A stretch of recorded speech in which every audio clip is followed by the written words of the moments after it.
Did you know?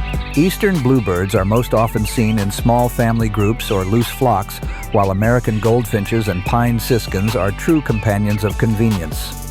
The two finches share a seed-based diet, favoring thistle and sunflower, and it is common to see them feeding side by side in winter flocks.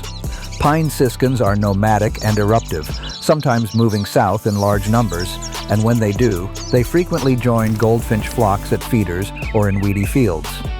Eastern bluebirds, though less likely to mingle directly with finches, often appear in the same open woodlands, meadows, or backyard feeding stations, creating the impression of mixed traveling groups.